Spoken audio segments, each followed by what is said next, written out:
All right, so notifications are out. All right, guys, so many of you will recognize this location. This is where I was monitoring a sting a couple weeks back. Y'all recognize this? This is the intersection of Belfort and I-45. And you will notice there's no activity out here, or very little activity. I see one person out here. And that is all. But there's some other people out here that are monitoring this person. So what happened? Earlier today, they were running a sting out here, and somebody that was supposed to be a John fled, and police chased him. He ended up crashing into a wall, and then he was basically, they fired on the vehicle, and he didn't make it. Now, in their press release, the police said that they thought he was trying to pick up, women. They thought. Okay, I don't get it. He either was or he wasn't. So he runs away. They end up, popping the dude. And okay, so you see all these, for those of you that don't know, see all these cars here? Anybody want to guess who's in those cars? We'll go around the other side.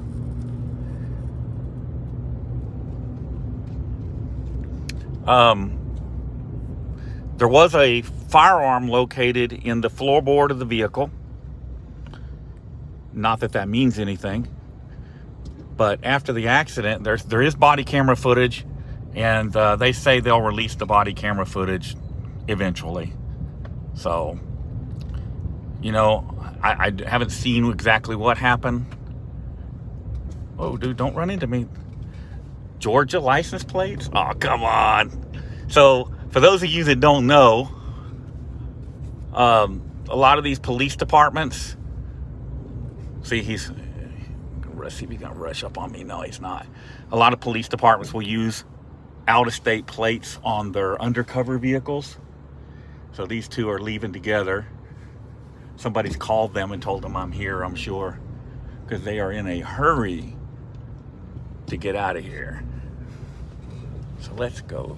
Yep, both going the same way, and you can tell by the way they're driving what's up. All right, hold on. And now their UC is up in the parking lot.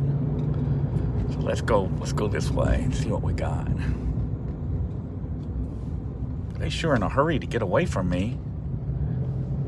Come on back here, fellas. Come on.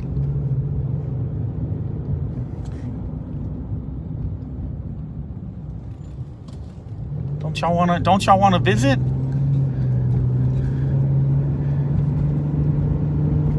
Well, they're hauling ass to get away from me.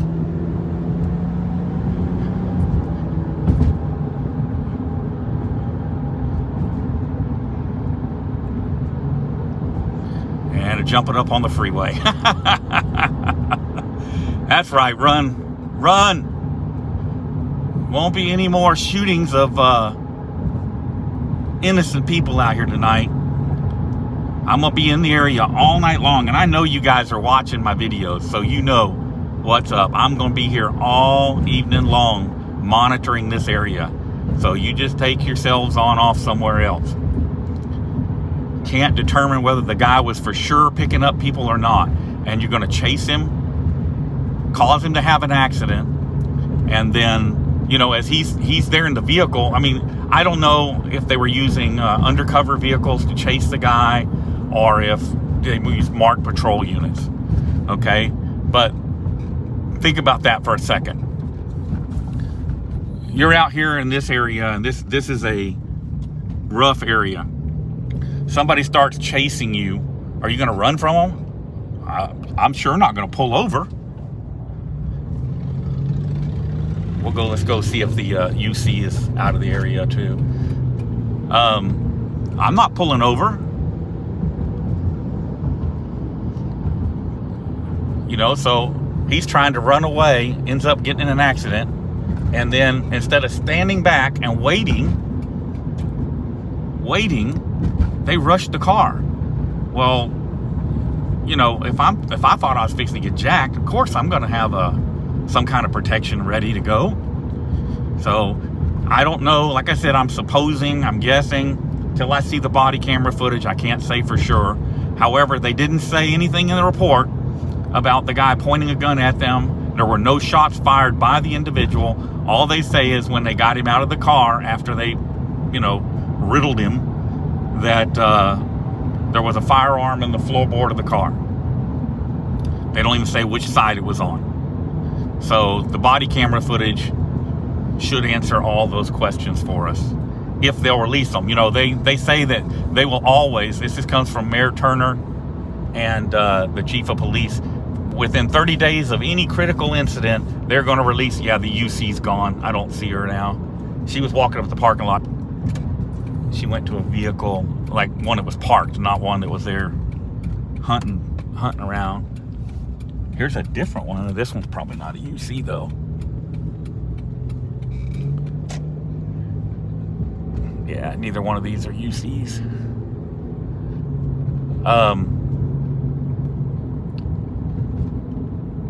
The mayor and the chief say that they will release video footage of any critical incident within 30 days. And there's been about 20, and it's been over a month, and they have yet to release the footage from any of them. So, their credibility is pretty much shot.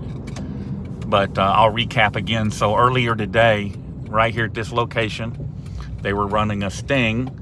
They had a guy they tried to stop because they thought he might be trying to pick up ladies.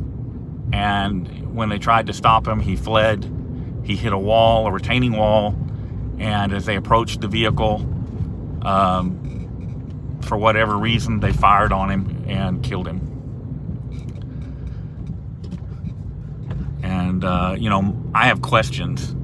This guy just hits a brick wall. Why would you run up to the vehicle? Okay, he's going to be in shock. He's running. He's got his adrenaline pumping. Why not? His car not going anywhere. The car is disabled from hitting the retainer wall. Why not stand back for a minute, let him collect his thoughts, and then start trying to talk him out of the vehicle? That just makes sense to me. But unfortunately, sensible things are not what we're getting. I imagine that they're like, oh, let's just run up there and drag him out of the car. We see it all the time. And what do we get? We got a guy sitting in the morgue now. And all right, here we go. Okay, I'm not gonna stay right here right now. I got some other stuff I need to go do, but I'm gonna be here off and on all night long in the area checking. And see if any undercovers want to do an interview about what occurred here today. If I can catch you sitting in your undercover car, I'll come up and ask you if you want to do an interview. So, if you don't want to be on YouTube, you don't want to be on Twitter, you don't want to be on Instagram, don't let me catch you sitting in your car screwing around.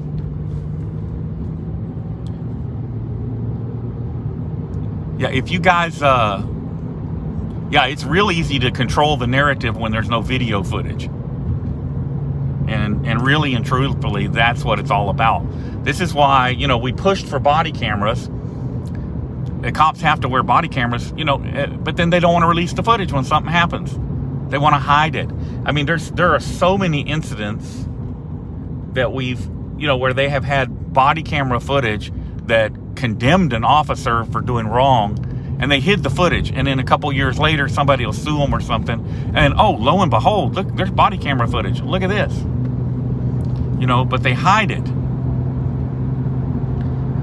The body camera footage should be available to anybody that wants to come and look at it. End of story. If you're not doing anything wrong, you have no reason to fear cameras. Cameras are just an independent witness. And they can work for you. Well, will they work against you if you do wrong? And I'm not even talking about, man, I screwed up. I did this or I did that, and I should have done it different. I messed up. I made a mistake. Hey, I get that. I totally get it. Making a mistake, I can forgive a mistake. We all make mistakes. I've made mistakes. I know it's hard to believe, but it's true. I have made mistakes before, like one back about 1980 when I got married to my first wife, but that's another story. But we all make mistakes. I get that. I get a mistake. All right, but wanton, repetitive acts, screwing up, that's not a mistake. That's business as usual, and we can't have that. We've got to get those officers out. I saw an officer today that I hadn't seen in a while. His name is Soto. He was working for Precinct 6 constables. He's the one that that tortured me and used the portable APHIS fingerprinter to get my fingerprint over off of navigation. Well, he's now working for, big surprise, Precinct 8 constables. So, I can't imagine. Precinct 6 is so corrupt, I can't imagine what would have, motivated him to leave there, because, I thought that was the worst precinct. And now he's over at Precinct 8. Man, that does not bode well for Precinct 8. But, that's what we've got. We got these gypsy cops. And the only way we get rid of them is identify them and get their licenses pulled. Something I really am not clear on. I just never can. Yeah, torture is a federal crime. Yeah. I don't understand this. Now, if a cop is put on the Brady list, why do we let him still be a cop? He can't testify on a case in court, but we're going to let him still be a cop. I don't understand that. I don't get it. If somebody's Brady listed, that should be the end of their career. You can't even trust them to work in the jail, because that means if they're on the Brady list, that means you can't trust their testimony in court. It means they're liars. They're known pathological liars. And why are we allowing them to continue to be police officers? I don't get it. Don't get it. Anyhow, I'm right here in Pasadena. Yeah, auditing Arkansas. It's the FOP. You are correct. Fraternal Order of Police. The biggest domestic terrorist organization in the United States today. The Fraternal Order of Police. I'll say that again. Make sure y'all understood. The Fraternal Order of Police is the biggest, well-organized, most well-funded domestic terrorist organization in the United States. And I mean that. These are the people, these people are just basically waging war on freedom and the American people who support freedom. Anybody that won't stand with them is viewed as an enemy, and they go after them. So anyway, I'm poking around here in South Houston. I'm going to stay close to over here, Belfort and 45. Make sure those clowns don't go over there and do anything stupid again. I wish I'd known they were there earlier. I might could have saved that guy's life. But it is what it is. So I'm going to shut this down for now. Guys, I'll get back with y'all if anything kicks off or I run up on anything. I'll holler or I'll go live. So be sure make sure A, you are subscribed, And B, you have the bell notifications on so that when I go live, you get notified. All right. I will holler at y'all a little bit later. Be safe.